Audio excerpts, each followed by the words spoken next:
Don't have anything to do with love. But it does have to do with empty space has the Higgs field in it. And so we're not talking about empty space. We're talking about back to the origin, the creation not only of matter and energy, but of space itself. And the concept that it came from nothing. And what quantum theory says is everything exists as some sort of probability.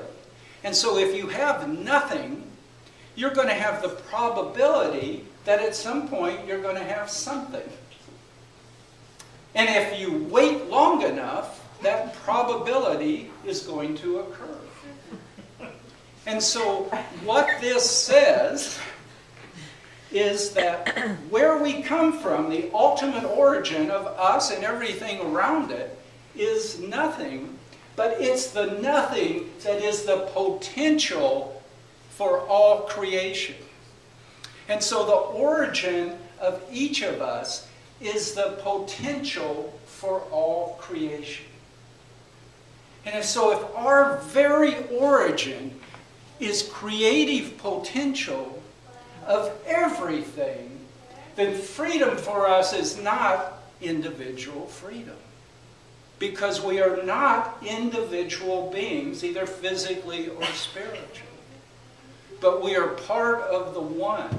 We are the creative potential that is part of everything. Walter Cronkite, some of you may not know who that is. At one point, he was listed as the most trusted person in America. He said, you can't have a little freedom. You are either totally free or you're not free at all. And I tell you that individual freedom, just to do things we want to do, is not total freedom. Because it's not a freedom that recognizes who we are. And who we are is that total creative potential of the oneness. And so how do we get to freedom from that? Well, I think there's a few steps. And the one step we've talked about. First of all, you have to recognize who you are. And I don't mean listen to me saying it. I don't mean cognitive say, I'm part of the whole. You know, it's that bringing it deep down inside you and knowing that you are the whole. Knowing that everyone and everything around you is a part of who you are. And I'll tell you what the second step is. The second step is putting down the load. Because we all live in this world. And if you want to do anything in this world, you have to pick up things up. You have to carry a load. It's just part of living in the physical world. I mean, if you want to do absolutely nothing, perhaps you don't have to. But if you want to accomplish anything, you pick up a load. And that's related to this story, and it's an old story that I know many of you heard, but I think it just fits so perfectly, about the two monks who were walking through the forest, going to the monastery a long way away, and they came to this river at a shallow point where they could ford it. And there was a woman there, and she said, "Oh, would you please help me, because I have on this very expensive dress, and if I get it wet at all, it's going to ruin the dress."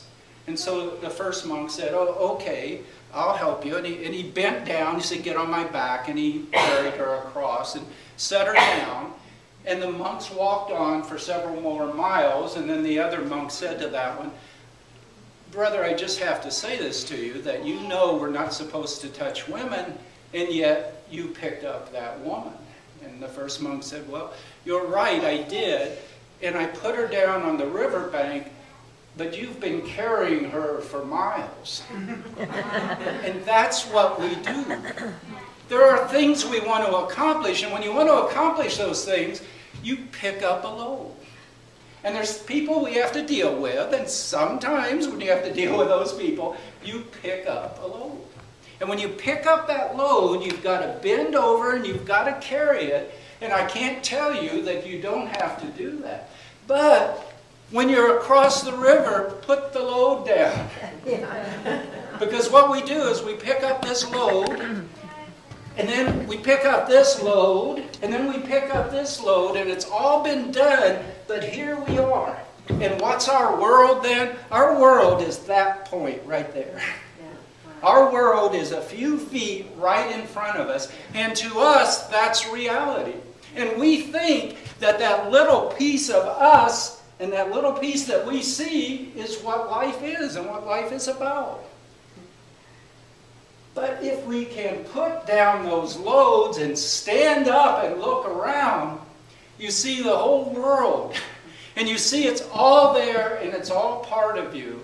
And if you take that one other step and you learn to look with your heart instead of your mind, instead of your eyes, and you look and you see your connection to all of that, and you see that that's what true ultimate love is, that divine love is seeing that, standing up, not just this, but everything around you, then you're going to know who you are and know what true freedom is.